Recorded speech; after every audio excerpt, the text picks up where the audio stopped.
There was a moment during the ad-libbing from Snoop and Kelly where they described tonight as the playlist of your dreams. I'm like, no, this is a waking nightmare for me.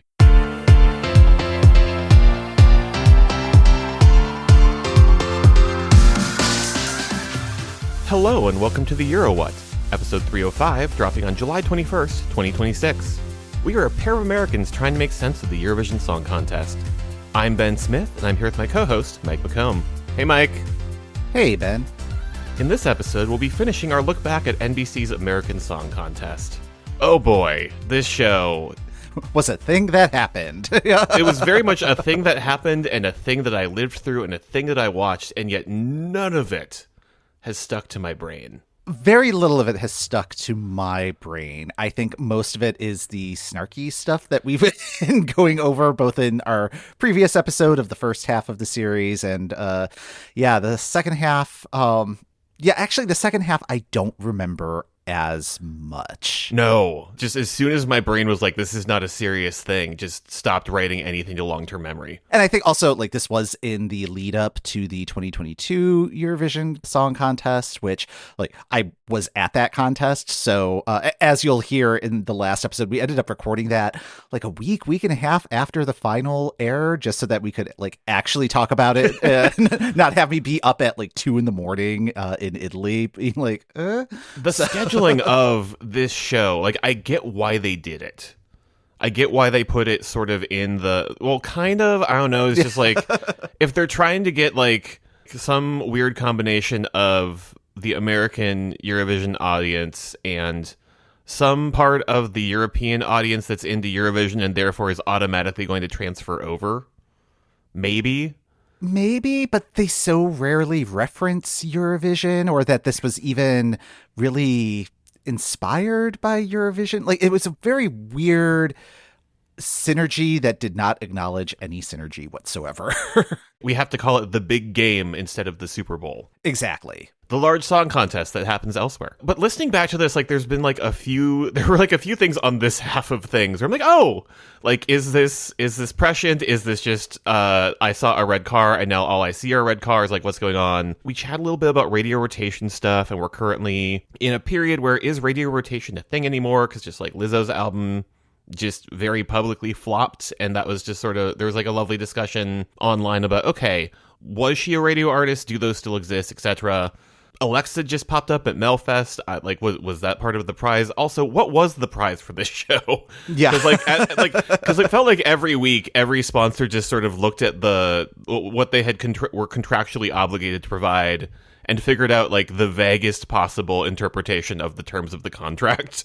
Yeah, T-Mobile and M&M's and Radio Shack, I don't recall. But, it might as well have been Radio Shack, because did Alexa's Wonderland get anything approaching radio rotation? I don't know. I don't recall the last time that I listened to terrestrial radio. I was actively looking online to see if there was any sort of like search engine where I can look for, okay, did this ever have rotation? If there are tools like that, I would be interested, just because I'm a music fan. This is the sort of sausage making I do enjoy digging into.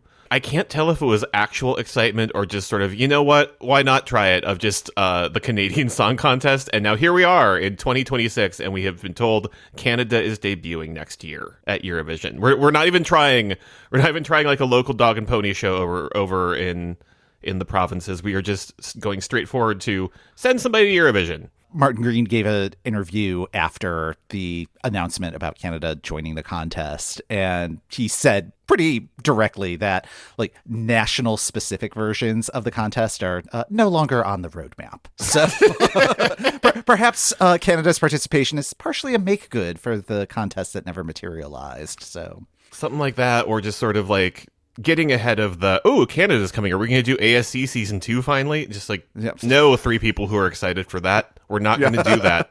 The thing that grinds my gears on Blue Sky is going onto the Eurovision feed and seeing people every couple of weeks or so. There'll be somebody who just randomly says like, wouldn't it be cool if there was like a United States version of this where all of the states are competing? And it's like, it happened. It was terrible. Why aren't you listening to the pod? We did this 4 years ago. It was not cool. It was an interminable experience I hope to never live again. But I think that's another thing that's interesting about these episodes. It's like we make a lot of suggestions on how this could have worked. And like, thinking back to like 2022, it may have worked in that context. I don't think it would even what we were suggesting would work today. No, the past is a foreign country. They do things differently there. So yeah, this should be another fun one. Yes. Without further ado, here is the rest of our revisitation of the American Song Contest.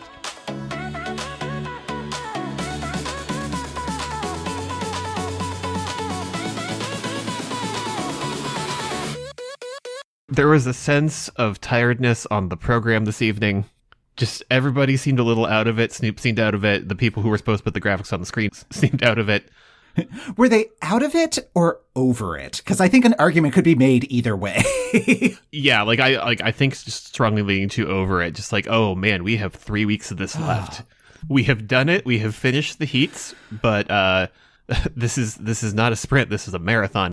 In some fun Easter news, he has risen, and by the he, I mean Ryan from Wyoming, our new boot goofing guy, who was announced today on the Kelly Clarkson Show as one of the redemption slots. Congrats. I mean, his song was the only one that the show was pushing throughout these other weeks. So, I'm glad that the hand that was on the scale was really pushing things down. I have to assume the engagement numbers for everything else is just so far behind that one. It just has to be bleak at this point. They're not making it clear like how this redemption slot is being selected. If it's based on total number of streams, the people who are competing tonight had no advantage. Their songs just drop as we record this less than 24 hours ago. So they have 24 hours to go viral. Yeah, to go viral the way that the contestants 4 weeks ago tried to, or I don't know. Everything about the structure of the show is just really grating on my last nerve. So, next 3 weeks are going to be fun. I feel like when I look over Twitter, and admittedly, I'm not going like deep into American Song Contest Twitter because that doesn't exist. Mm-hmm. But just like there's a lot of amongst people who watch Eurovision going, but like, where are the numbers? And so many of the selection processes that we watch from January through March are on public broadcasters where there is a certain responsibility to the viewers just because the votes cost money. They want to know, like they want to know that there is an accuracy behind where those went that NBC has no obligation to show us. There are no stakes. That's the thing. Like, I mean, like not only do you want the numbers of your national final, but there is something that they are going on to beyond the national final. Whereas here we find out tonight that the prize or part of the prize, I'm still unclear about that, but the winner gets to go into rotation on iHeartRadio stations. Not even heavy rotation, just rotation. So this is like, oh, cool. Well, we'll slot you in at 4:45 a.m. Good luck.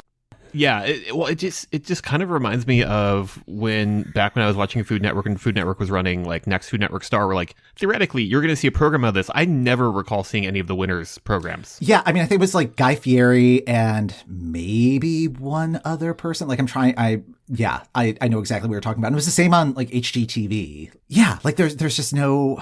Like, why are we doing this? Especially for that to be the prize just boggles my mind, because radio seems to be a fairly big component of this. Mm-hmm. After we brought it up last week, I took it upon myself over the weekend to like look through and go, okay, but who is in the jury? And what is the demographic makeup of this? What is the male-female breakdown? And what is sort of the music roles these people play? Mm-hmm. Looking into that, it does not surprise me that tonight's representative was the white man from radio, because men make up 60% of the jury. And then radio people make up 45% of the jury, and like lots of people in the jury have multiple different roles, but like 45% of them are a radio host or are behind the scenes at a radio station, or in the case of our spokesperson on the program tonight, are a senior vice president. Not only that, but senior vice president of the biggest radio conglomerate in the United States. They own 855 stations across the country with, what was it, like 100 million listeners? Way more than people who are watching this show. But if these songs aren't playing on those radio stations, you are not going to hear them anywhere. So I don't know why there's any sort of surprise that ratings for the show are terrible when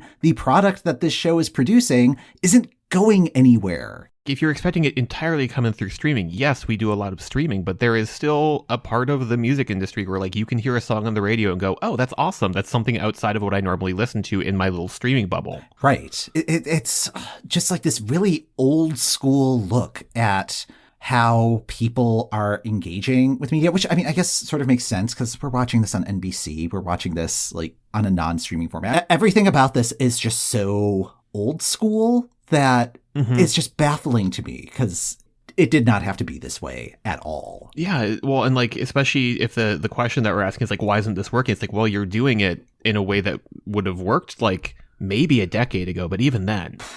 Yeah, like, I mean, like, if this is what the original American Idol format was, I could see that working, but this is not it for 2022. God, I almost forgot what year it is. I'm so tired. Yeah, and like the format just feels like weirdly disconnected from 2022. I think if we look at it even closer, like we're going to find even more seams. Like even the choice of Kelly and Snoop Dogg as hosts, it's just like, oh, like it makes sense at the time, but they're also kind of retro figures where they are in their career right now. And it does have this kind of throwback appeal. I mean, I think it's the fact that they're both still relatively young that it doesn't read that way at first glance, but it's like this show is trying to reach for a bygone era that's been bygone for a long, long time. Yeah, I'm kind of glad that we're to the end of the heats, just because one thing that has been sitting with me for like the last week or two as I've been thinking about this is there is just no momentum from week to week. Is like this portion of things almost needed to be like a special TV event Monday through Friday of a given week. Yep. Night after night after night after night after night. Like what they did with the Sing Off or like what NBC has done with other programs, just because there needs to be decent momentum on week one that just... There was no reason to continue engaging with the show because there was no results show later in the week. We had to wait a full week, and I feel like people who were like, this isn't for me, tuned out immediately, and like that's why we're kind of scraping the bottom of the barrel. Yeah, they definitely had to do the Who Wants to Be a Millionaire model for this, where it's just like, okay, like build on that buzz. Granted, that would get this thing done in 2 weeks, which I would not be complaining about. Which would not be a bad idea. Eurovision doesn't take... I mean, Eurovision does have like a longer period because every nation is selecting their entry, but the actual contest takes place within 2 weeks, and that includes the rehearsal time. Yeah. I don't know what the resistance was to doing that. I mean, I guess like there is the logistics problem, and like maybe that's a COVID thing too. That's just a lot of people, and like when this started, it was still kind of iffy. I mean, it's still kind of iffy. Yeah, but I mean, I think we've just kind of accepted that like everything is terrible and the world is on fire. So yeah. Where is that song, by the way? Okay, so let's see. Going through our laundry list, whining about the jury, done. Whining about the prize, done. Let's go to this week's contestants. Whining optional. So yeah, whining optional. They were fine. Like, as a whole, this felt like a step up from last week. Like, last week did feel like kind of the nadir of things. With 56 things, you're going to have an off week, but still.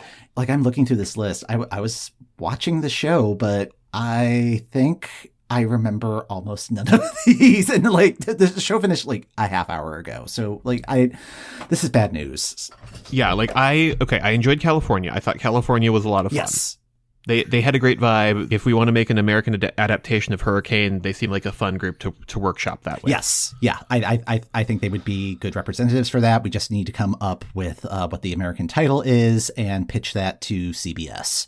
Oh, I was seeing this as like a CW program. Oh, let's talk about more media consolidation, shall we? Next week's episode is just going to be called Cahoots. So I enjoyed the styling on the New Mexico performance. Like, I thought the aliens were a nice little Roswell touch, although that song mostly, that and like the fisheye lens just made me go, okay, but I just want to listen to Missy Elliott. Yeah, well, I mean, when you open your song with Beep Beep, who's got the keys to the Jeep, what was your plan in doing that? Like, when you're referencing something, the thing that you're creating needs to expand past that material instead of making people think about that material fondly. That one kind of dropped off for me. Yeah. There was like a weird period with both Missouri and American Samoa where like the audio felt kind of off, where again, I was just like, is the sound team just like on to their next project? American Samoa sounded better, but like there was still just sort of like some weird mix issues with like the backing and the actual live vocals.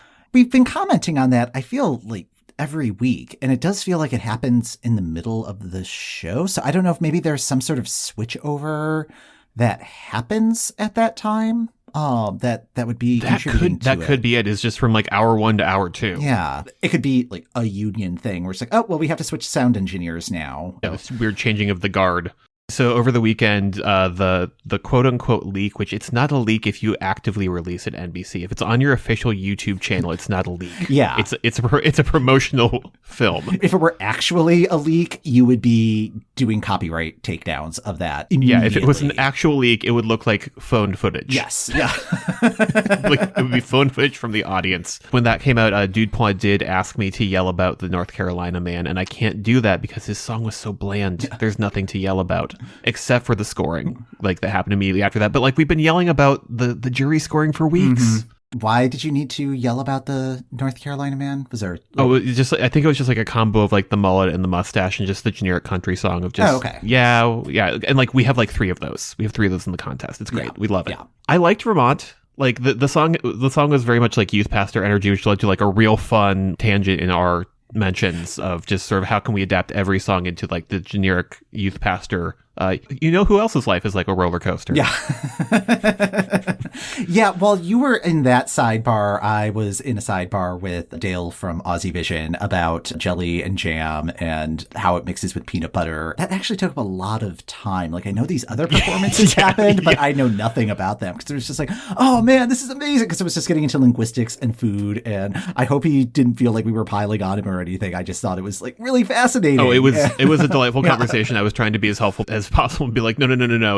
It isn't like a normal combo. Yeah, Twitter was not the right venue for that conversation, but it was one of the more delightful things to happen, especially since it introduced the idea that it could be peanut butter and gelatin as a sandwich, which sounds absolutely disgusting. So I could understand why there would be revulsion towards that idea. But yeah, so like that was happening and I was trying to keep an eye on what was going on because Guam was doing a lovely song and like that got immediately placed at the bottom because the jury is rude. Ugh. The last normie contestant was from Michigan, Ada Leanne, with her song Natalie. And yeah, like her Michigan experience does not match my Michigan experience at all. We've been talking about like the way that the various performers are mentioning their influences, which makes me think that the producers are asking them the question as they're filming each postcard, where she mentioned both Billie Eilish and Olivia Rodrigo, which makes sense because she is the youngest competitor in the American Song Contest, and those are 2 other people who got started at a very young age. Right. And they're popular now, so... And they're contemporary references.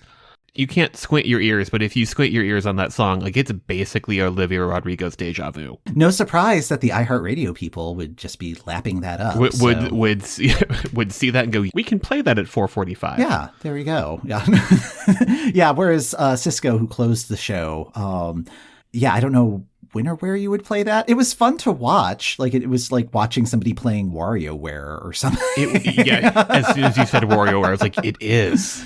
I thought that one was fun and I expected it to place higher. Also, given that it was mentioned twice, I was trying to Google if Cisco and Snoop are actually somehow nephew. Oh, yeah. Were you able to find anything about that? Because I meant to Google that. Nothing conclusive. I assume Snoop means it as sort of a familial, but you are not actually related to me sort of a deal. Okay. Yeah, because like at the very end of the show, they had a disclaimer that was on the screen for a very long time that read, Snoop Dogg is the owner of Death Row Records. And it just made me wonder if maybe Cisco is on that label and like maybe all of his clients he refers to as nephews. So I'm just assuming it's you were my friend, you were my brother. Getting through last week, we kind of skipped over this. Oh yeah, well the show kind of skipped over it too. That was the like.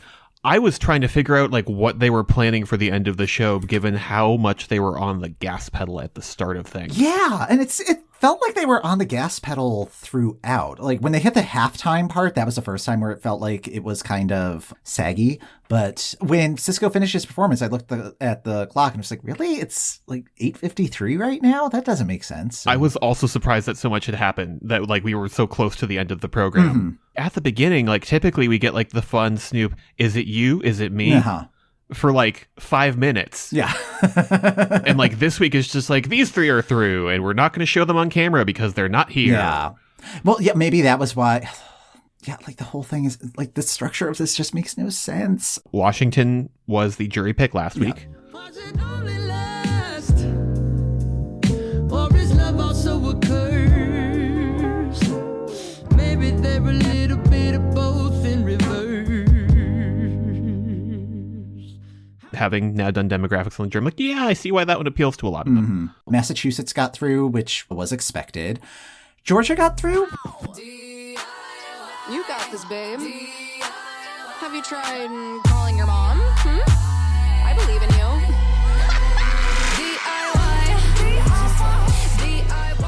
She was on your list, wasn't she? No, I was rooting for Pennsylvania and West Virginia, both of whom did not make it. Right. Yeah, I guess she was in the mix. New Hampshire breaking through from like being 8th with the jury last week. Like so a pleasant surprise, but very much a surprise.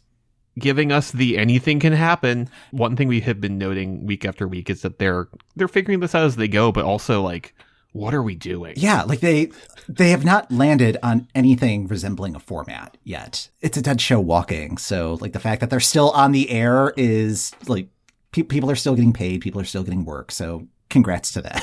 Oh, Michigan got through this week on the jury.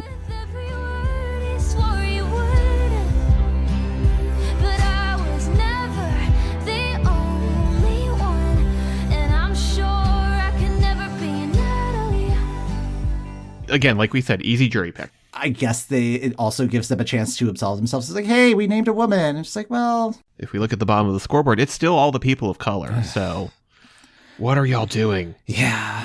Looking at what seems most likely to go through, even though, again, things can break through, it is possible. I feel like California is probably a good bet. California is currently second with the jury. North Carolina is third.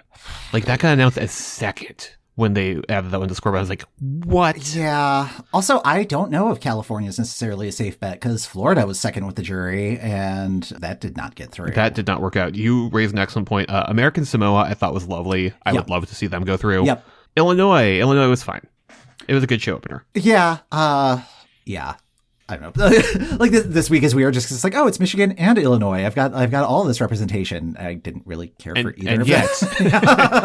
It's like, all right, well, at least I had Macy Gray win for Ohio, so that was nice. And New York. Yeah. I lived in New York for a year. So I don't know. 50-50 and I'm on the wrong 50. So let's see. And then continuing down with the jury, we had Idaho, New Mexico, Vermont, Maryland, Missouri, and Guam. Yeah, I'm surprised that Missouri did so poorly. She was a late addition. Like, there was another contestant that was in that slot, and I think it was, like, within the last week that she got swapped in. Oh, wow. I had not realized that. Like, I'd seen in our notes that, like, there were two people from Missouri. I had not realized that was that quick of a swap. Oh, yeah. She's interesting, Haley Woodridge, because she was a contestant on Songland, which we talked about on the main show. Oh, goodness. Was that back in 2019? It was so long ago. But yes. She was a contestant on there. One of the jurors, as we were looking through the jury list, is Esther Dean, who was one of the panelists on Songland. So it's like, oh, that's very interesting. I have to wonder if maybe Esther had to recuse herself from this or something. But yeah, when they did like the America's Vote check-in, either during halftime or after Missouri's performance, like she had 0%. And it may have just been a case of like those votes hadn't registered yet because she'd either just gone on or only one other contestant had gone on at that point. But it's just like, don't have a graphic that shows that. That's just rude. Yeah. So I feel like given the accelerated pace of tonight's show, there were acts that were like still backstage when they were announcing their placement and like they were often at the bottom. It's like this is not a great look. I don't know. Maybe the juries are doing live voting and they're not based on rehearsals, and that's why like nobody thought of how bad the optics are of this. But every choice on here is just like, I can understand why you made that choice, but it's still the wrong choice. What is your impulse here? Don't do that. We need to start billing our hours. I feel like we are providing more consulting to NBC than NBC is providing to NBC. We're getting a lot of engagement on Twitter. I mean, it's not like we're being nice or supportive or anything. We were not on this week's tweet board, even though you had the lovely I Boot had Goofin a graphic. beautiful Yeah. new Boot Goofin graphic ready to go. Mm-hmm. Yeah, and like no acknowledgement. That's just plain rude. So I assume they are saving it for next week's semifinals. Oh, yeah, that is possible. Like you could be part of his intro package. Congrats, Ben. So America loves new Boot Goofin, and it's this one tweet from me that has 16 retweets. Yeah. I had the question that was to like close us out. Yeah. That felt like sort of a nice lead-in, given that we did wait to talk about Georgia making it through until the end. But also, this is somehow iHeartRadio's fault. Yeah. iHeartRadio's fault. Yeah. No, it's their fart too. Like let's be fart real. too. So they may already know who the winner is. It's going to be new Boot Goofin, isn't it? Oh my God. To bring that one back only to cruel, like if the jury puts it in like 11th again. Yeah. Well, yeah. I mean, I think it's just going to depend on what it gets paired with. That's the other thing. The 3 audience selections for this week, presumably they're not going to be in next week's semifinal. Like it would have to be Michigan. Otherwise, all of the people from tonight would have to be in the second semifinal, which is like a third of that semifinal. Like, something is wrong here with the week-to-week format. The voting is sort of a necessity just because America is big, especially because we're including all the territories, which are scattered even further. This is really just screaming for the heats to be 1 week and then like a results show. If not like right at the top every night, then like on like Monday of the week, and then Wednesday you have a semifinal. Friday you have a semifinal or something. Yeah, no, I think that's the way to do it. Like you have your Monday. Well, okay, you have 4, because 56 is divisible by 4. So you just have like all of these performances. The Friday, so you have that happening Monday through Thursday or Sunday through Wednesday. Thursday night is the results show and the semifinal allocation, because like that could be exciting. And then Yes, yeah, exactly. Yeah. There's a bowl with paper in it. Yeah. Everybody picks a paper and it tells you where they go. Right. And then the following week, you do it Eurovision style. You have one semifinal on Tuesday, one semifinal on Thursday, and then one semifinal on Sunday, because Saturday night TV is not a thing in America the way that it is in Europe. That's why it's happening that way. But yeah, then you actually get the sort of Eurovision structure in there. It's confined to 2 weeks. It's not this 8-week nightmare that we are subjecting ourselves to. Yeah. Okay. So I'm going to go write all this down, and I'm also going to start making an invoice out to 30 Rockefeller Plaza.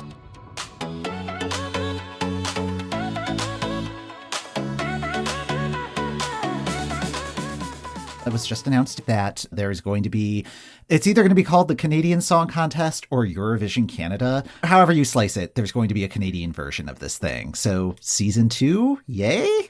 Season 2, Creaster is progressively moving further north until this works. I don't know, the more that I think about it, I think I'm genuinely excited about the Canadian Song Contest, more so than I had been for like any part of the American Song Contest. Yes. Oh yeah, no, like today I'm just like, wow, imagine if they got some sort of mashup of like, this is not going to happen, but you have your Celine, you have your Tegan and Sarah, you have Michael Bublé in the mix. Nelly Furtado, Sarah McLachlan, Arcade Fire, aren't they? I was about to say, you could Canadian? probably grandfather in Arcade Fire, even though they're now more US-based than Canada-based. Right.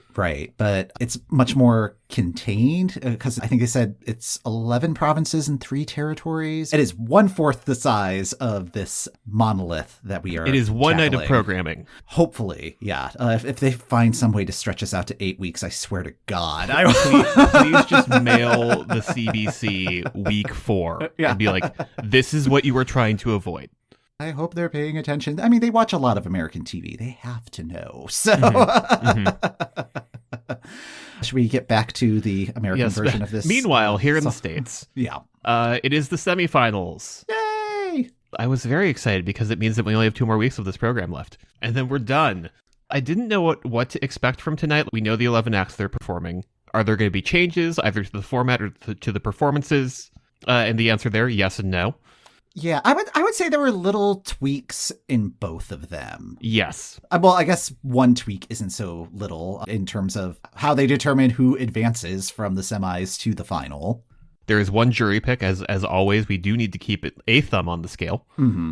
But the remaining 4 qualifiers are going to be entirely from America's vote. And was there any sort of asterisk on that? I was trying to find some sort of loophole that they would use to force New Boot Goofin into the finals, because they really want to try to make that a thing. We are hitting the stop trying to make fetch happen of New Boot Goofin. We are part of the problem with that, but... On one hand, yes. On the other hand, I think of the performances tonight, that's one where just like the staging and the song are just sort of a perfect combination. Yeah, it was one of the only entries this year that was really tapping into the weirdness that Eurovision has. And Yes. I think that's one of my many issues with the show, but it's just like there isn't the strangeness or charm. It felt like they were paying lip service in the first week of the show, and then the other 4 heats, it was just kind of your boilerplate singing competition. Yes, I feel like I was sold in week 1 that like, oh yeah, no, we're going to have kind of goofy things too. And like, no, we get one goofy thing, and it is the New Boot Goofin. I totally expect them to apply as many asterisks as they need to America's Vote to get that one through to the final. We could enter into like a situation where it's like, it's the 10 things that are through, and also a secret 11th one. It's New Boot Goofin. Hello, Ryan Charles. Oh yeah, they could do that because there are only 10 that are scheduled to go through. But yeah, let's just wild card this situation. Why not? Why not? We've been doing 11 things every week. Mhm. Let's just keep with the pattern. It's nice. The other asterisk on America's Vote only is that voting now closes tomorrow at 8 a.m. Which I don't fully understand why that would be the case. I guess it may be a bigger deal for the second semifinal just because there is a tighter turnaround between that and the final. That is my guess, but it's not like we're getting a results program at any point this week. Yeah, maybe it's cheaper to buy airfare on Tuesdays than it is on Wednesdays. I don't know. Whatever the reason, we have a shorter voting window, so get your votes in. People who are still voting in this program, which, again, as part of the problem, I did log on after the show to give 10 points to Ryan Charles, and nothing else.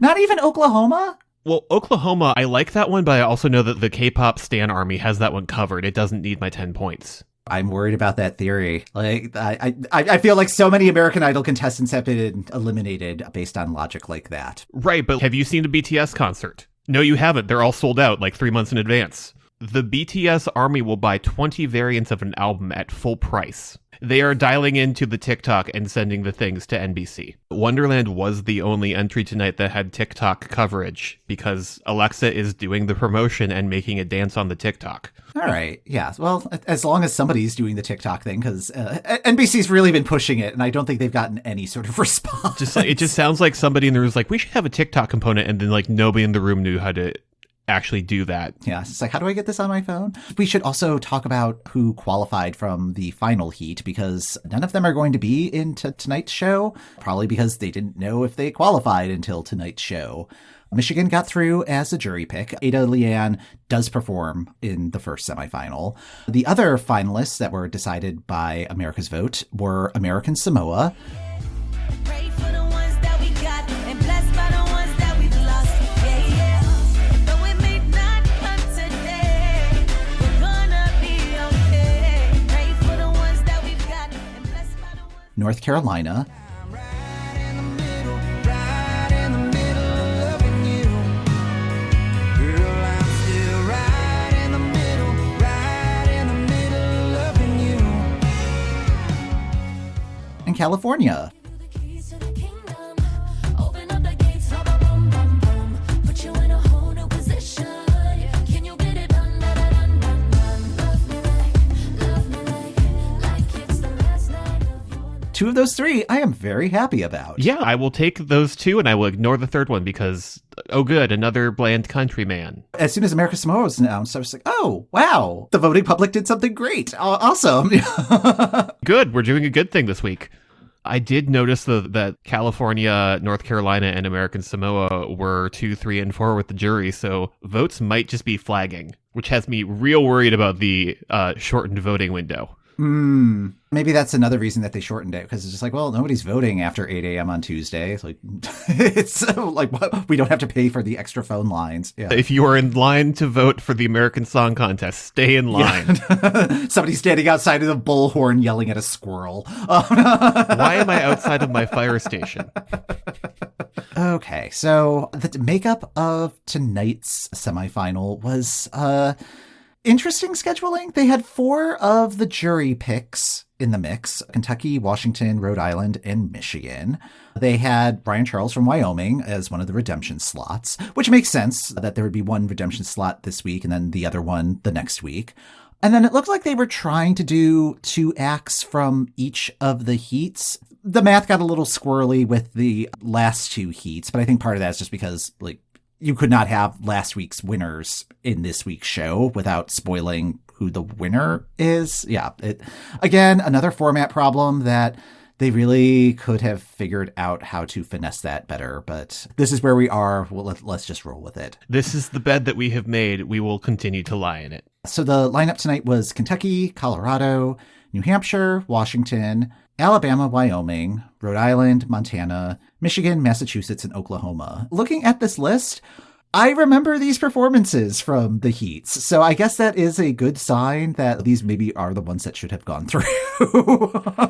I remember these, but also, like, my main note for Kentucky as that song was happening was like, I don't remember this one well enough to know if there have been any changes to the performance on that particular staging. Like, there were other little things I noticed as the night went on, but like that one was just like, oh man, if you asked me to spot the 3 differences, I would fail that test. I didn't get the sense that there were really any major overhauls to the staging. Like, it seemed like there were more people on stage in some of the performances, but like the actual choreography or filming style, like a lot of the stuff carried over from the qualifying heats, which is fine. I wish they got rid of the stigmata waterfalls in New Hampshire that I was complaining about a couple weeks ago, but I guess they haven't gotten those notes yet. Mm-hmm. I do support her going through, if only because I do want to see if they can make her wig bigger next in the finals. It was just so big and voluminous this week. Yes. And Yes. It's just like, oh yeah, like if she comes out and she's just like cousin It, like that would be the dream. I fully support that dream. There was a moment during the ad-libbing from Snoop and Kelly where they described tonight as like the playlist of your dreams. I'm like, no, this is a waking nightmare for me. This program is a waking nightmare. Well, like tonight was the first night that I noticed in the opening credits that they both have executive producer credits on the show. Great for their Good for agent. them. Get that money. Absolutely. Get that money. I think somebody's going to get fired because Kelly was not having it with the sound people tonight. No, but it does support my theory that there's like a changing of the guard at around 9 p.m. We consistently have an audio failure at 9:03. Yeah. And it was during the halftime report. You could hear her. You couldn't see her, but she's just like, yeah, you told me not to talk into this microphone, and now you want me in this microphone. Fine. And this is just like barreling through on that. I love Kelly's energy. Oh, God, I love them both so much. Like, really, I think the best thing to come out of this show is the friendship between Snoop and Kelly. Match made in heaven. Get Martha in the mix, and yeah, that's going to be the best New Year's Eve party. Like, why aren't they doing New Year's Rockin' Eve or whatever? Let them have like whatever NBC cooks up for New Year's, just like as like atonement for this. Yeah. Yeah, did anything like really jump out performance-wise that you may have changed your mind on from when these songs were performed originally? One of the things that jumped out to me, and like I can't put my finger on why, but there was just something about the intro package for Alabama that like rubbed me the wrong way. And like, again, like I can't put my finger on why, because like they're asking the same questions to everybody. It was in the studio this time. It's like, what's your favorite lyric and what does your song mean to you? Basically, it was like the part of the RuPaul's Drag Race finale where they show you like a 6-year-old photo of them. And we're like, please talk about your trauma. Could you imagine if we had to go through that on the show? That, like, if this went the American Idol route where we would be stuck with these people for, like, 15 weeks? No. No. From our lips to not the producer's ears. Yeah, we don't know if the Monkey's Paw is a Patreon supporter, so yeah. Everybody keep this under your hat, all right? Yeah, everyone be real quiet. Keep it cool. Like, we're all nephews here, so... I think my favorite moment of asking everybody their favorite lyric is when Massachusetts said that his favorite lyric is "I'm shameless in love." So I'm like, yeah, that's like 85% of the song, dude. He is such that guy. Like that was, yeah. Like, yes. Apologies. Massachusetts is full of that guy. And he was talking to one of the new kids on the block, because I guess he wrote a couple of songs for them. Yes, which I found very funny because it was apparently New Kids on the Block Day in Massachusetts over the weekend. Was it a day that ends in Y? Or I mean, technically, yes. They are the state's musical heritage, and we do love them. I was almost tempted into buying mixtape tour tickets this weekend because they were offering the low price of $19.89 to see not only the New Kids on the Block, but also En Vogue, Salt and Peppa, and Rick Astley. Ooh, that is an awesome lineup. It's a great lineup. I'm mostly there for everything except the New Kids on the Block. And even then, like, as long as I'm there, I'm having a great time. I clicked through the Ticketmaster and I could not find what section of the TD Garden was supposed to be the under $20 section. Mm-hmm. For $20 plus whatever fees they tack on, I would sit in the nosebleeds and hang out. For whatever reason, like $10 more and I'm just out. Oh. Yeah. I don't know. That's still, I think that would still be worth it. Like, just for En Vogue alone. I think there was just an excess of fees just because it's Ticketmaster and it's a major sporting arena. So yeah, so you're probably paying more in fees than you are in the actual price of admission. at that, especially at the $19.89 price point. Mm-hmm. This is very off topic, but I am someone who has seen Rick Astley in concert multiple times on purpose. He's a great live show. I believe it. One of my favorite writing assignments from TV blogging was covering an En Vogue Christmas. I hope you like the song Free Your Mind, because that was the only one that they could clear. So, you know, that holiday chestnut. So, how did they not use Never Gonna Get It? Maybe the original writer of that song wasn't in the band anymore, because this was definitely not the original lineup. So I guess maybe we should go back to talking about these songs. Yes. The program tonight was definitely songs. I think of the various country people, I do appreciate what Rhode Island is doing.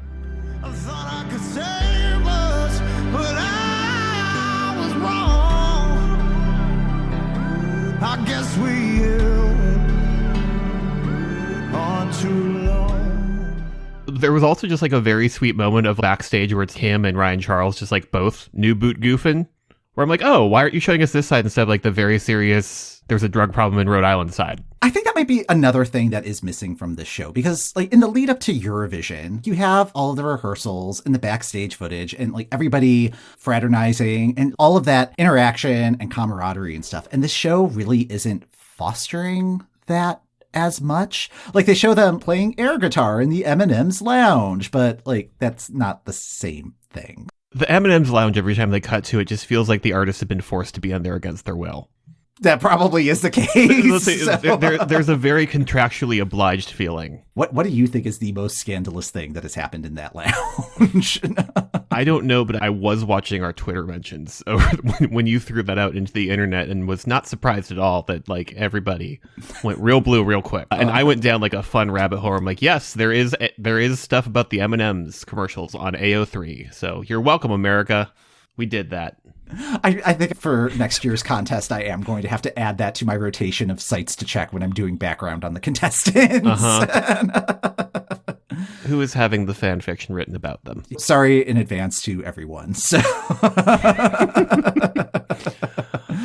overall, what did you think of tonight's show? Because these are all of the acts that have gone through some form of evaluation before. Like, do you think this was a solid lineup, or like this was the correct group of songs to make it through? You had said earlier in our discussion, and I would agree, that in rewatching, these should have made the cut. I'm wondering if I will feel the same way next week, or if just all the stuff that I thought should have maybe missed the cut will be next week. This felt like a very solid lineup. That's interesting that you bring up that the kind of letdown of next week, because particularly with Alexa's performance, it got me thinking the first week of the show, the first heat, felt very overloaded with like the most Eurovision-adjacent style performances, because you had New Boot Goofin', you had like all of these kind of heavy hitters. That energy didn't really carry through week to week, and I'm wondering if this show might have been a little bit more successful if they had made the lineups a little bit more consistent week to week. We do have our extra redemption slot that we were waiting to find out, and it's New York.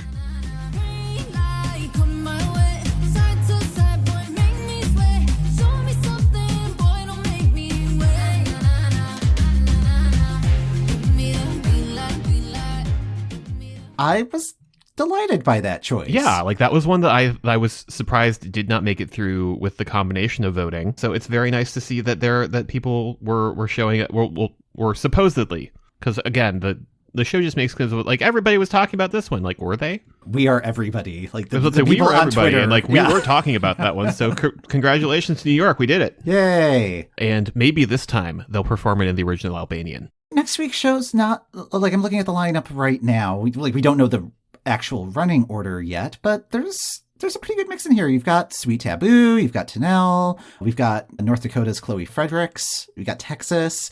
Yeah, this is going to be a really good mix. Although, like, I'm already congratulating Tyler Braden. He's the only jury pick in next week's show. Based on tonight, that does seem to be a strong indicator. Hopefully we will get to see if anything gets shaken up with the jury.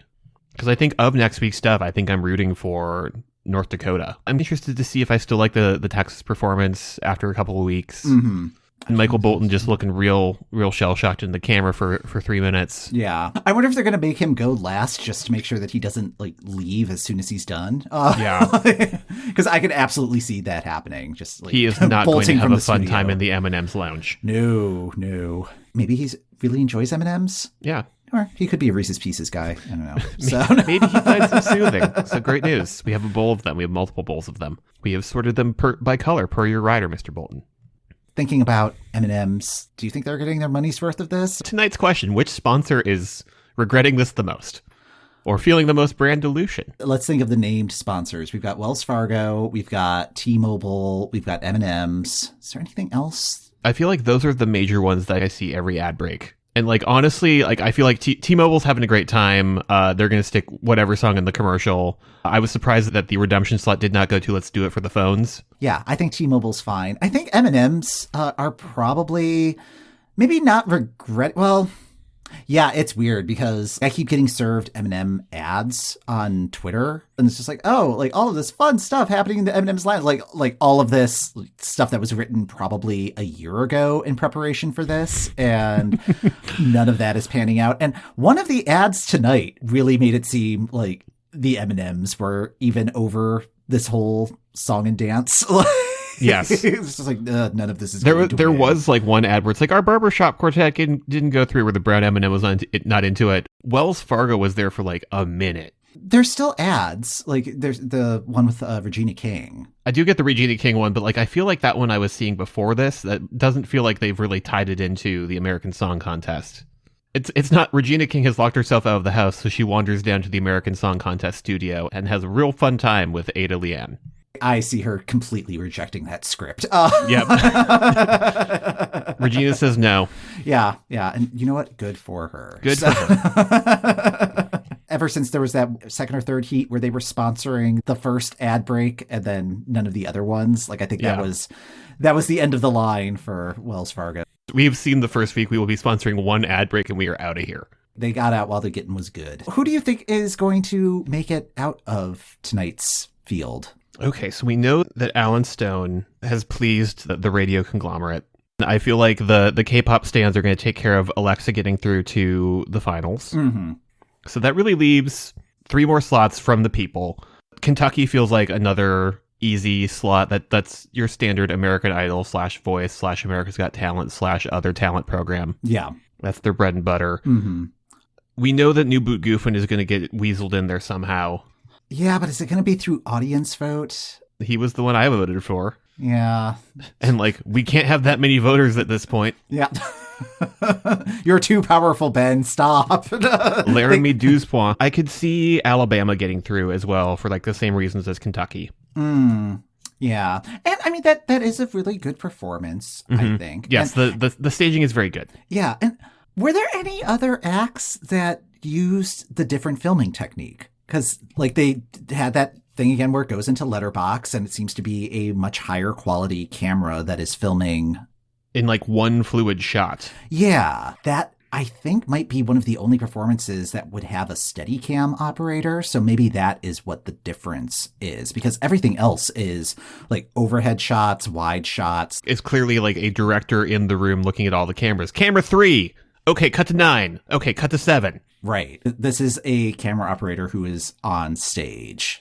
For beauty of staging and degree of difficulty happening there. I could also see Rhode Island sneaking in there too. And I don't even know if it would be Rhode Island sneaking in. I think it would be Alabama sneaking in before Rhode Island was. Because like that Yeah, I thought that was a really good performance from Rhode Island. It's not really my kind of song, but I think his place in the field was deserved. I feel like Michigan is also in the mix, but I think that may also depend on who the actual audience is of this show, because that's something I've not looked into at all. I'm not even sure if that data is readily available, but who is actually watching this show? At least one of the things that we like should get through. I think that we've mathematically forced that to happen. So. Yes. Just through numbers. Yeah. I'm already set. Like, Washington is through, and I think that was my favorite of the auto qualifiers. I really like Oklahoma. I really hope Alexa gets through. I will not be casting any votes to cause that to happen, but Yes. I will be ashamed of other people if she doesn't get through, but I will not contribute to this horse. You and can pony claim show. neutrality. You know too much about how Eurovision works. There we go. Yes. It felt wrong.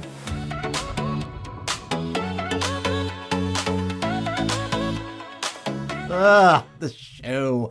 I am amazed that they have managed to land on a format that enrages me more than Norway's. Like, Right? Good job, Right? Like, Christopher. that was Norway this year was such a wonderful warm-up for this. Innovating in the field of bad decisions in reality television. Yeah, what is the opposite of iterative design? How can we unimprove this? Just like, how can we make this actively worse? Should we just get into it? Let's just get into it, because this mess of a show. And like, I don't know if it's just because I've now had exposure to regular Eurovision again and actual stuff is happening in Torino that just makes me realize that, yes, this is the carob to Eurovision's chocolate, which is sad because this doesn't feel healthier for me. No, it's like imitation carob almost. So going through to the finals from last week's show, we knew about Washington. He was the jury pick. And America voted, and it was Oklahoma, Colorado, Kentucky, and Alabama. Now even if we're right or wrong, forget the fight, I know you see it too. But baby, what makes us strong has gotta be the difference in me and you. I just like that this episode is just going to be mostly a series of noises from both of us. I think I'm in support of these four choices. Like, I'm not surprised and I'm not disappointed. I said last week I was not concerned about Oklahoma. They announced it first. Everybody seemed very excited. But that one, the rest are there, and like, yeah, they were good. Alabama does not surprise me because that was a good performance, and it was one that stood out from the rest of the field just based on how it was filmed. Kentucky, it's the Voice winner. There are probably still people watching the show being like, this is a really weird season of The Voice. Where are the chairs? Colorado, like, I don't know, maybe Riker Lynch has, maybe it's all the Glee people. Maybe? But yeah, like it's fine. It's fine. It's fine, yeah.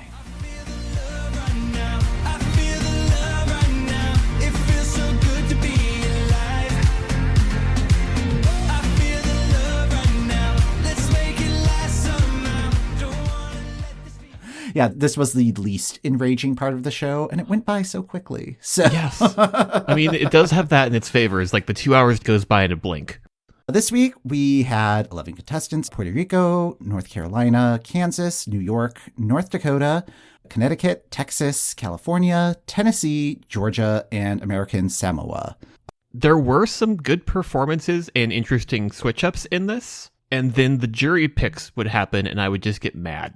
Yeah, like the jury seemed more unhinged than usual, or Well, the like problem is predictable in some ways, which we will get into. every time that I was positively responding to a song, I now have the jury member in the back of my brain that says, yeah, but this is great on radio. Because like all the stuff that I'm really liking doesn't really fit a wide variety of formats, and it's becoming increasingly clear that the stuff that does is just trash. Yeah, the stuff that is interesting. It's interesting because it's different than what is mainstream, and that's not going to work in a commercial radio environment. Although I do think maybe the highlight of the season was New York's act cussing out the jury when she did not get a good placement on the board, and she was correct. So He was correct.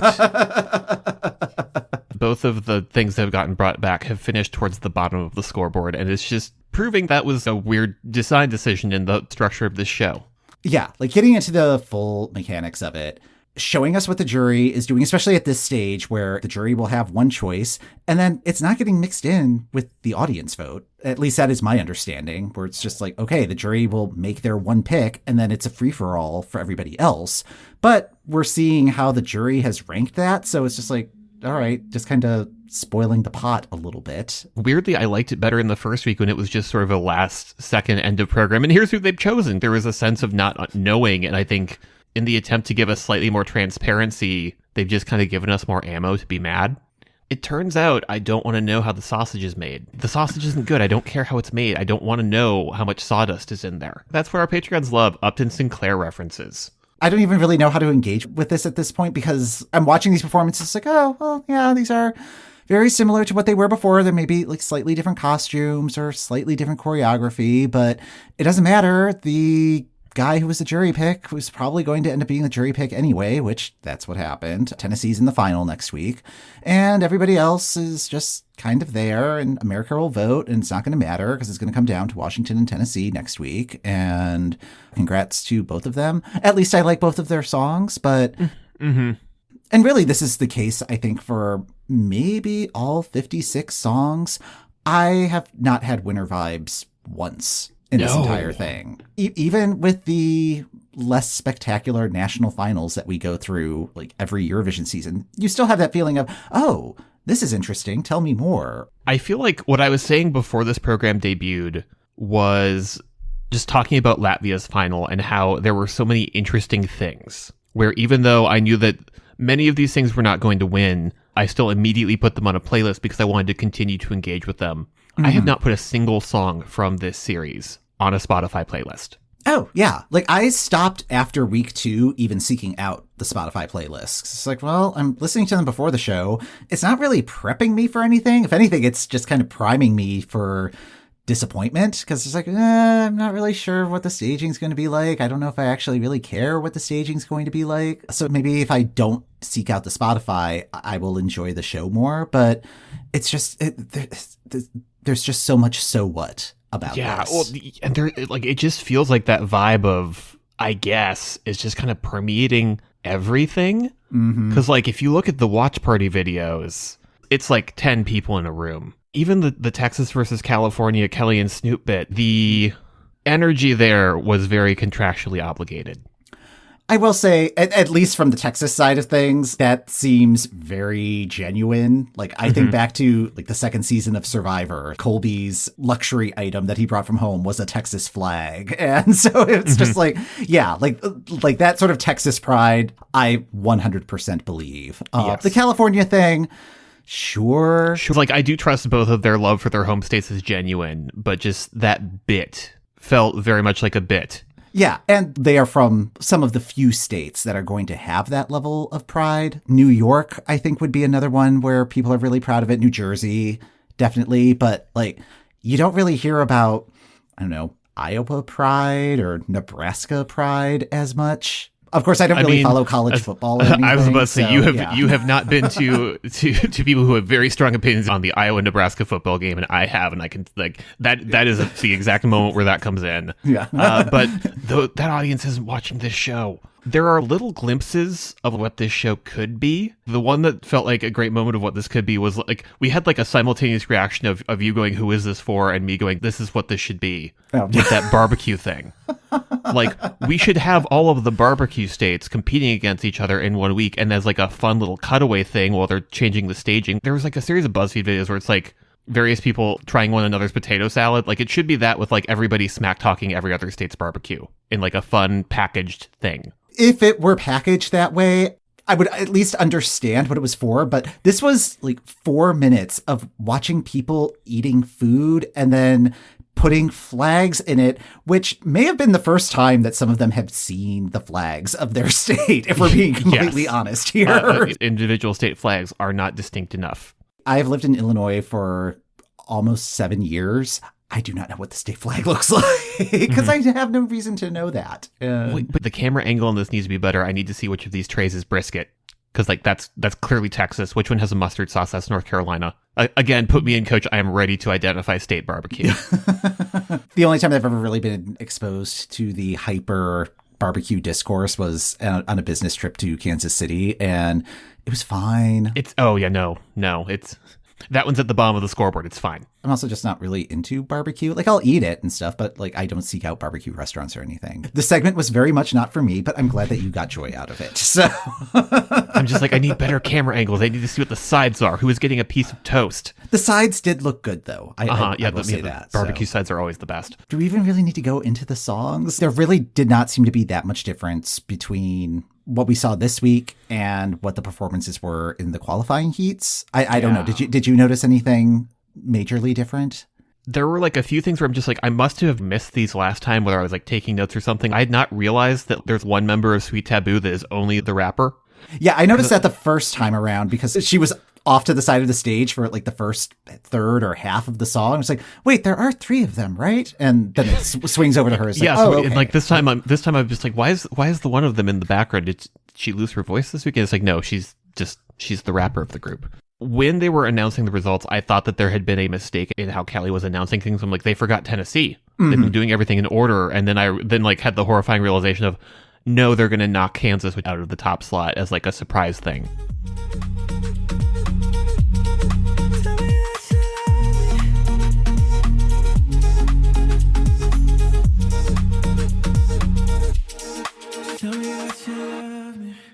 Which was just rude. That song I found very refreshing tonight.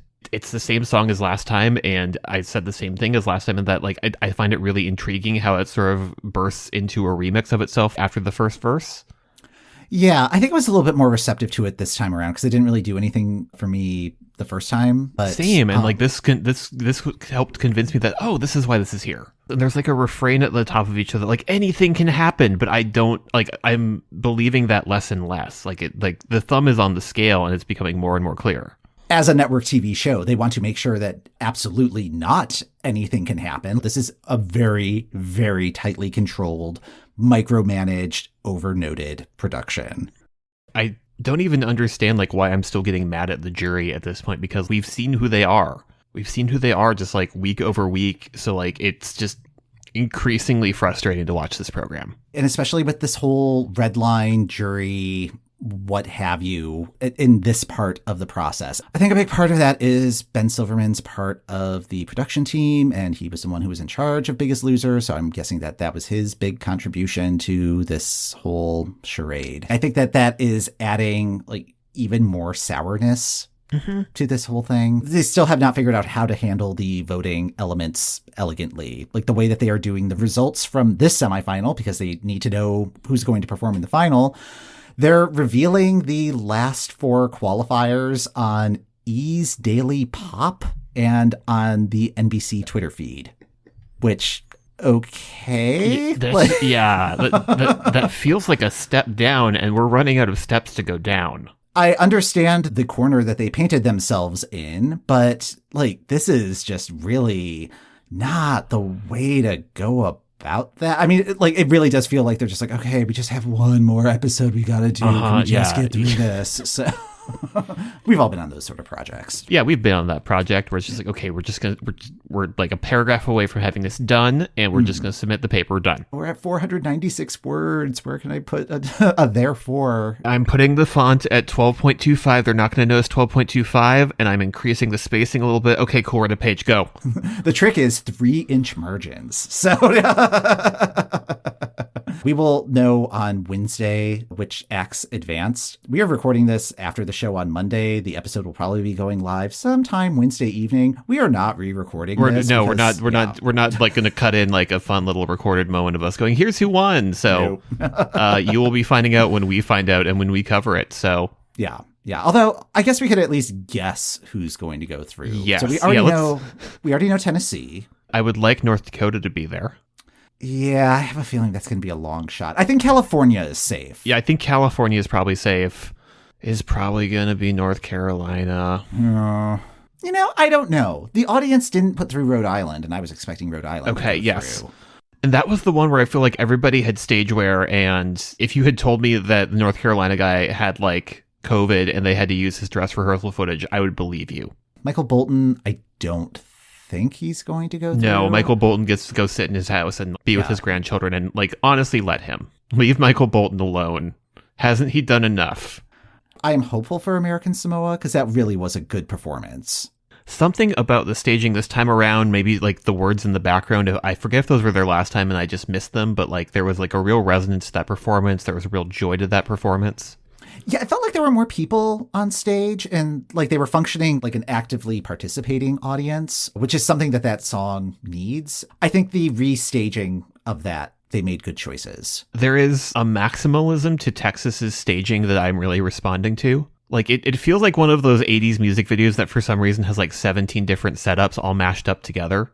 Granted, this is probably because the people who were watching this are like watching the Eurovision stuff now instead of the American Song Contest stuff, because it's like, oh, we don't need this methadone. We have the real thing. We don't need the substitute anymore. I have a feeling if those same people were watching, they would have given Texas the same critique that they were giving Oklahoma about vocals and how much work the backing track is doing, or at least I would hope they would do that.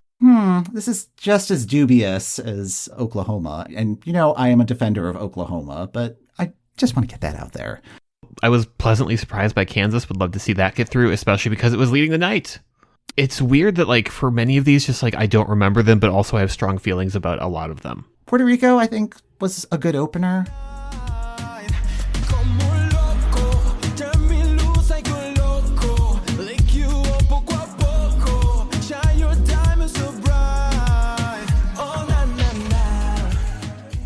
That was a very good opener, although, I don't know, that song just has no rough edges to it. It's just very smooth. And then New York was fine. I remember I was kind of like, oh, okay, yeah, this is okay the first time around, and like didn't really grab me. But again, I appreciate that she was not putting up with the jury's nonsense. Good on her for that. So. Yes. It was, just like the right amount of attitude to just close out this program. Yeah. And then Georgia.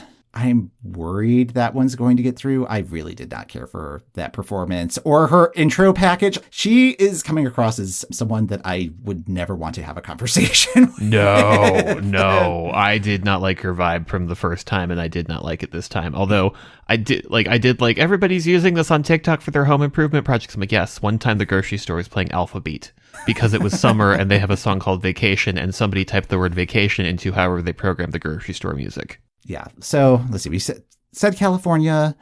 I think Kansas will probably be in good shape. If the jury was in favor of that one, like if they think that this has enough mass appeal, I have a feeling the actual mass appeal is probably much, much more than what the jury is estimating. Yes. Okay, I think we've officially mentioned all the songs, but I'm not strongly like, yes, these ones need to go through. Like, I would love to see North Dakota get there, but I'm like kind of losing hope. There was a brief moment at the end of this as they were explaining what the grand finals could be like, where I'm like, oh no, that program that's after this isn't on next week. Is this going to be 3 hours? Yeah. But fortunately, somebody on Twitter pointed out, it's like, oh no, there's a episode of New Amsterdam. It's like, oh, that show's still on? Great. Thank you. Great. Thank you, New Amsterdam. I have never watched an episode of your program, but I'm so thankful you're here. Yeah, I could not imagine this being 3 hours. Could you? No. Oh man, like what would they do? Poor Kelly and Snoop. How would they fill that extra hour? They are not ready to be Toto doing the scores. That's what this would be if we had a third hour. It would just be the 1991 scoring. Yeah. Well, now I do kind of want that. Not for Kelly and Snoop though. Like they don't deserve that. No, I want Toto to come out and for Kelly and Snoop to be very confused, but he's doing the scores. Hey, next week is the final. Are we going to do anything about that? Kind of. Yeah, not immediately. You know why? Because it's the Eurovision. None of you are going to be paying attention to the American Song Contest. Let's be real. Like you signed up through a Eurovision podcast. Pay attention to Eurovision. I am infinitely more excited to be sitting in the press center online than to be sitting in my home press center watching the American Song Contest. And also, I will be traveling. Mike is going to Italy. I am not staying up until 4 a.m. to watch the outcome of this. Yeah, we will catch up with the final and our final thoughts on the finalness of this show, because I really doubt it's going to come back for a second season, but I guess we'll be here if it does. I have to assume they're waiting for actual Eurovision to start to just sort of quietly issue a press release.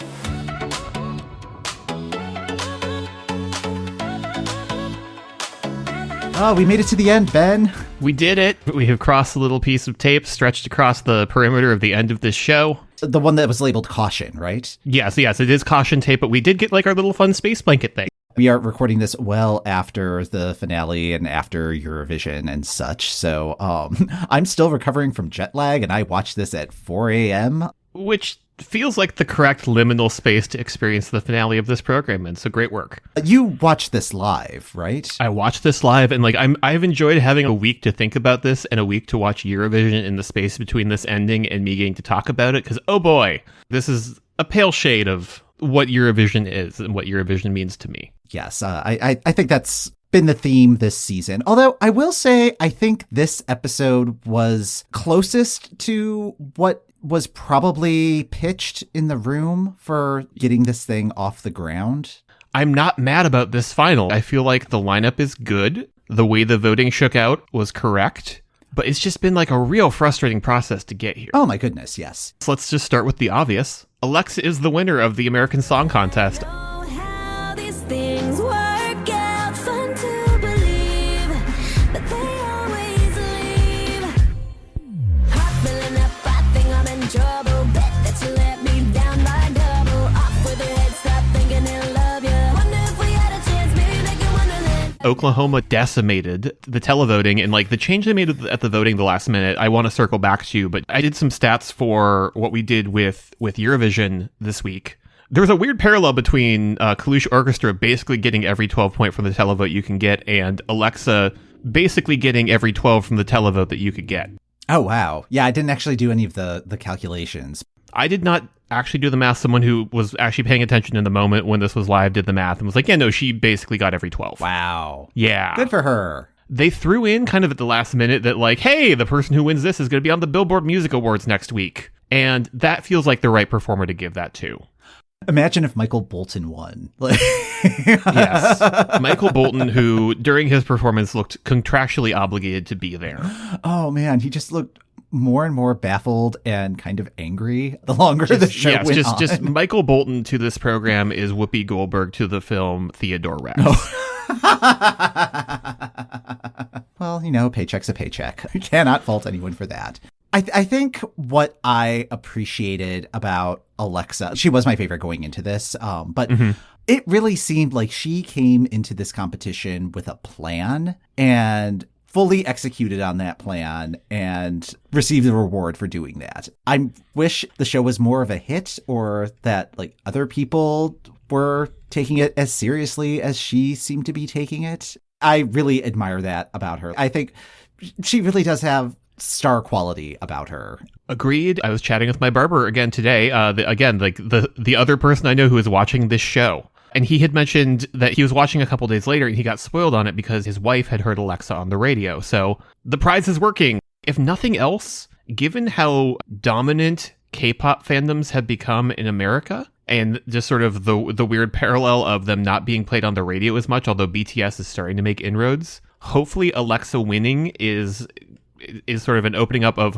where there is an actual demand of what people are listening to and what is played on the radio. That is my hope.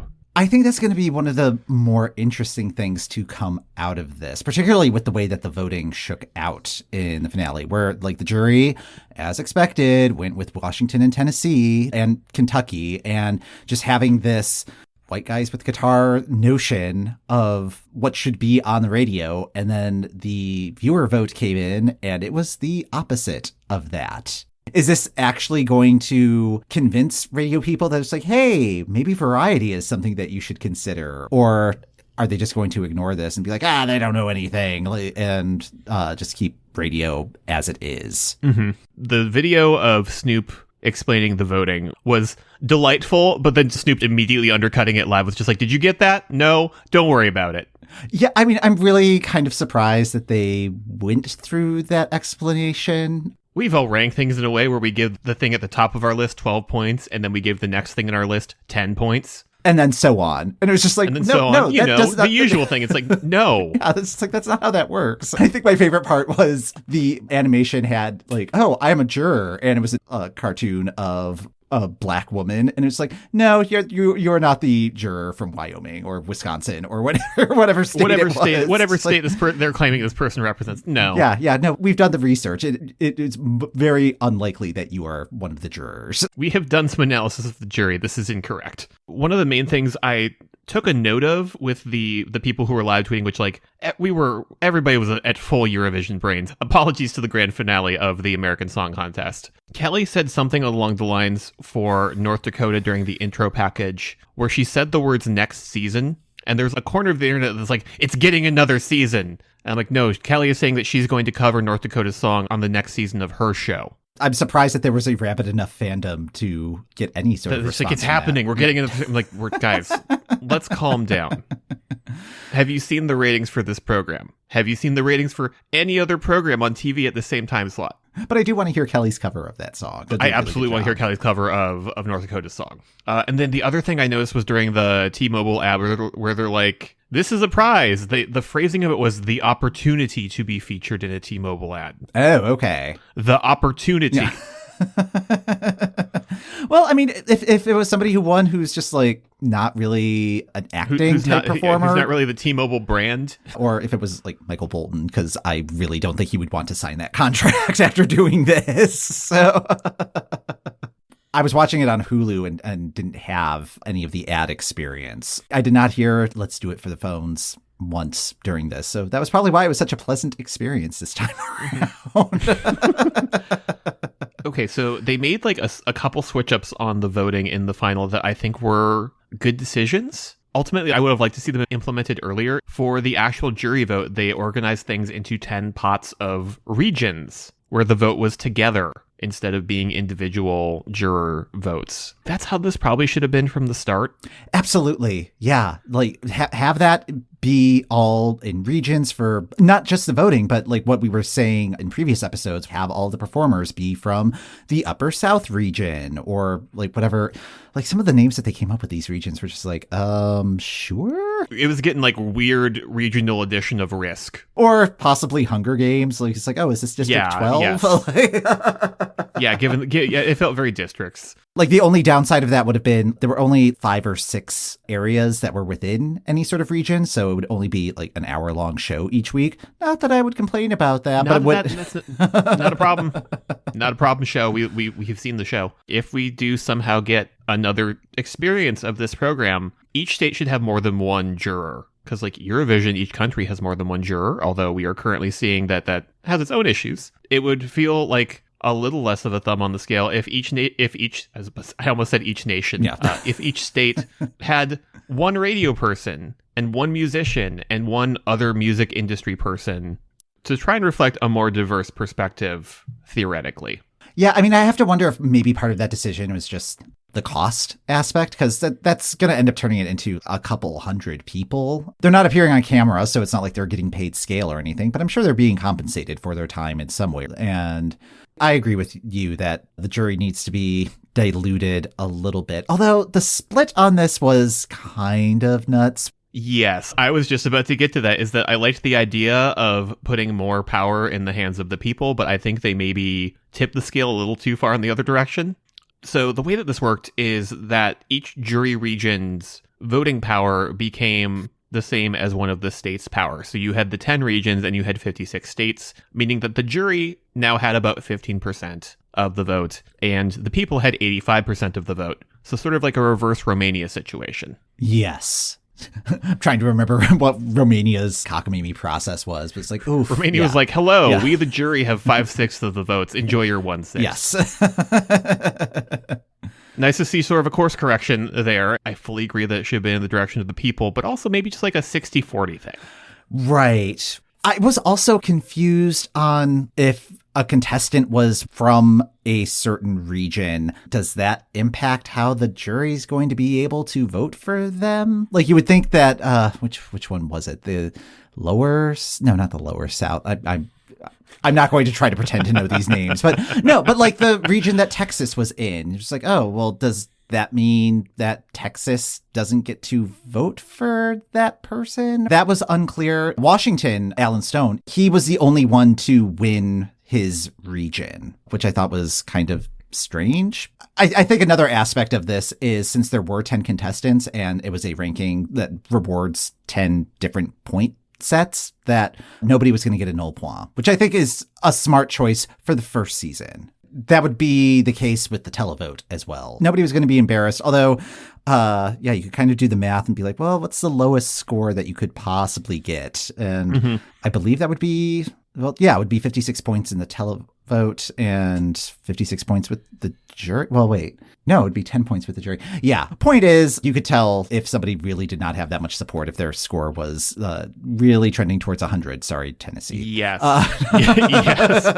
Yeah. That was one downside of the jury not being as bulked out as it could have been, is that when we got to the televote, I was like, oh, wait, this is 10 things. It would be real easy for me to figure out, like, what's the max number of points that can be given out, and tracking along with it, where I was looking at the numbers like, okay, as soon as Alexa happened, like, yeah, that's it. Unless Alan Stone got all of the remaining points, and even then, it's Oklahoma. Oklahoma has won. Some surprises to me is like the number of the amount of televote that Colorado got. I was not expecting that one to be the second with the televote. Pretty significant second, too, like 478 points. Admittedly, with their final performance, I hated the fake Dirty Dancing moment, especially because they teased it in the little package where they're like, we're going to do a thing. If you want that to be like a fun, natural moment, you can't tell us you're going to do it.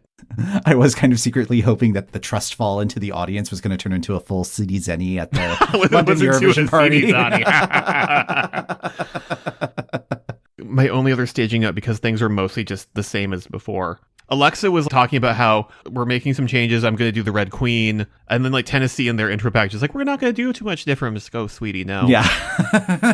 But yeah, I mean, that's just like going into Alexa's game plan, where she's like, oh, she has costume ideas for each performance and is like making tweaks constantly. She wanted to win this thing from the jump. It really feels like she kind of did an overkill on this, but you just don't know. Like, I mean, if this show ended up being a massive hit and a juggernaut, that amount of work that she was doing would have been well worth it. The fact that it just kind of fizzled, she probably didn't have to stress as much as she may have been. She didn't have to go that hard. I did like that Kriester fills the Yano Lassand role for us. Yeah.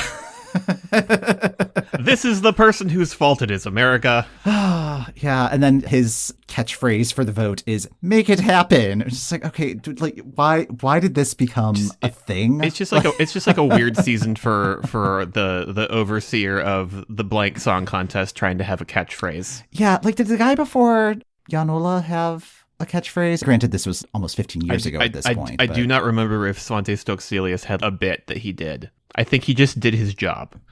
Good pull on the name, though. I was not anywhere near that. Do not ask me who fills in the blank between Mr. Naif and Svante Stokes-Celius, though, because I will not be able to pull that in. Oh, yeah, there were like a lot of people, because I think there was one person who was in that role for a year and then was just like, nope, I'm out. So this was like, no, thank you. I have seen what this job entails, and it is not my skill set. Let's see. Oh yeah, Washington's performance was live on tape.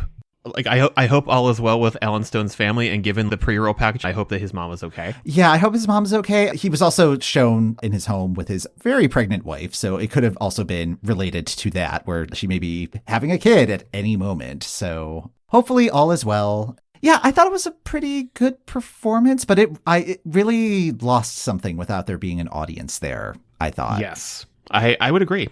One thing I did want to ask, since I was watching this on Hulu, we were commenting in the earlier performances for Alabama that there was like that shift in video quality. Mm-hmm. Did that happen while you were watching live, or was the video quality consistent throughout the show? I think that happened again with them this time around. Again, like, I think just whatever rig they had set up with that, like, essentially all Steadicam thing just is a different frame rate or a different lens. That's interesting, because watching it on Hulu, there was no shift in the quality. Like everything else was matching what that quality was, rather than interesting. Yeah. So are they like upscaling or downscaling things post show? Honestly, I don't actually remember, and I did not really want to go back and rewatch the program. Do not stress about it, but it was just like something that I noticed, like, that's really weird. And I noticed it well before Alabama was even on there. It's like, oh, there's just a different filmic quality to how this is looking. It's like, oh, they're really pulling out all the stops for this final. And I really wish the whole season was much more like this episode. I really do think it is closer to the vision of what this could have been. Agreed. What are they going to do for the announcements? I think it was Amerivision, who was also watching live, wisely was like, oh yeah, they're going to bring back one of the contestants from each region to announce the jury votes. And that's how they wedged New Boot Goofing into the show. They did it. Oh, and they also had the DJ that was playing your favorite songs from earlier in the competition. It's like, well, they weren't really the favorites because otherwise they would probably be here. So. The DJ was also one of the contestants. Oh, really? It was one of the territories. Oh, okay. Which, good for them for bringing him back, but also that just felt so unnecessary. And I was there were some of them where it's like, you don't need to play this song again. But it's nice that they're like celebrating the people within the competition. Although having the interval act of the like CMA artist guy. So Yeah, that was just kind of like an, okay, sure. Why him? One other cynical part of me is like, I know why they were playing other songs from this season, because they didn't have to pay additional music rights for the pop songs of today. Exactly. Yep. So It's either that or Twinkle Twinkle Little Star and other songs in the public domain. Play us out with Ave Maria, DJ. Yeah.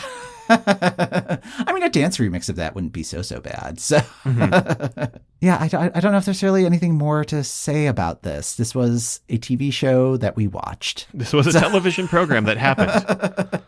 I guess in terms of other national finals, if you were to compare this to other shows from the Eurovision firmament. From the Eurovision extended universe. Which one would you think is this the closest match to?